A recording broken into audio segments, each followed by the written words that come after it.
Isang mapagpalang hapon po sa inyo po mga followers. At ngayong oras pong ito ay muli po tayong magpapakain. At nakahanda na po yung ating lulutuin. Ito po mga followers ay first time lamang po namin ipapakain. At unang beses po ito ang magiging ulam po ng mga batang katutubo. Ngayong oras pong ito, magluluto po tayo ng adobong manok. Siyempre nakahanda na po yung manok. Kaya nagpapasalamat po kami sa mabait na sponsor kay Ma'am Gardy Dakasin, ang sponsor po ng pagkain po namin ngayong hapon. Kaya marami pong salamat sa patuloy pong suporta at pagmamahal, sa patuloy pong panonood at pag-share po ng ating mga video. Malaking tulong po yan. Huwag niyo na pong ipagdamot sa amin. God bless. May mga bagay sa buhay na mahalaga. Huwag nating kakalimutan at lagi natin maalala sa mundo ng social media para tayong isang bukas na aklat sa mata ng mga sumusuporta. Ganon din sa mga mata ng mga mapanghusga at mapangmata. Hindi lahat ng tao sasang-ayon sa ating mga ginagawa. Maaari sa kanila ay mali pero sa Diyos ay tama. Kung tayo'y magpapaapekto sa mga negatibong salita, walang magandang resulta kundi hihilahin kanila pababa. Yan ay trabaho ng mga taong mapanghusga at mapangmata sa kanilang kapwa. Hanggat nakikita nila na umaangat ka, hindi kanila titigilan hanggat hindi ka gumagapang sa kahirapan. Hello guys. Umpisa na po natin magpakain at i-ready na po namin ang pagkain po ng mga bata kasi mga bata doon nakapila na po sa labas. Masarap po yung aming ulam. Yan. So ready na? Okay. Kita nyo naman, no? Kita nyo naman guys. Ang ulam po natin ngayong hapon ay adobong manok. Ito ang kanilang ulam, adobong manok.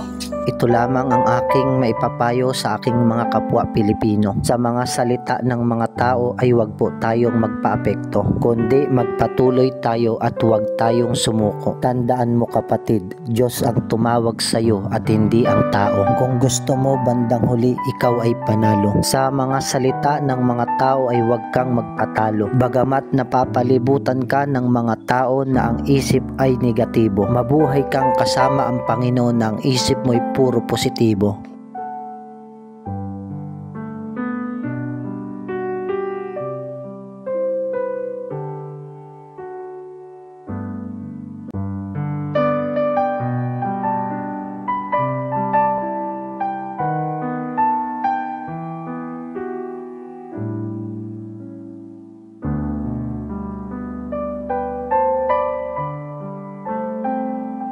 Isang mapagpalang araw po sa inyo po mga followers at mga kaibigan ko po sa Facebook. Muli po tayo magpapakain po ngayong hapon. At ito po ang magiging hapunan ng mga batang katutubo. Ang kanila pong pagkain ay adobong manok. Maraming pong salamat sa mabait po na sponsor na naghanda po ng pagkain pong ito.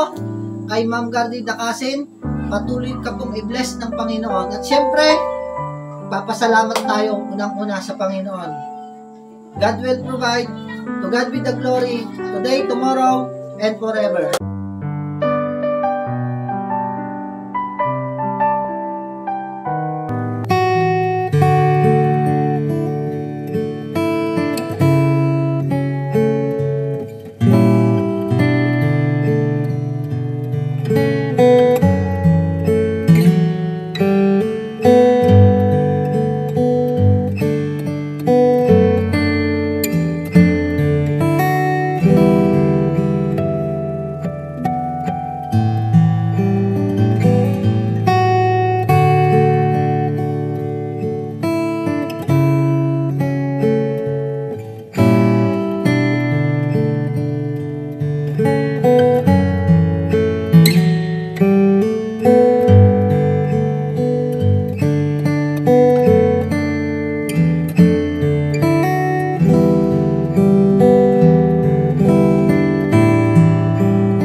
Salamat po sa nagpakain.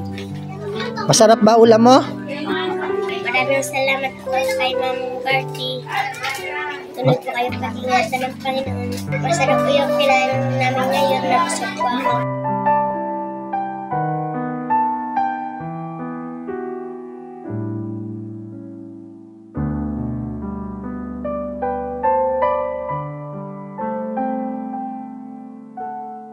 Guys, katatapos lamang po natin na mamigay po ng mga pagkain at mga bata po ay kumakain na po.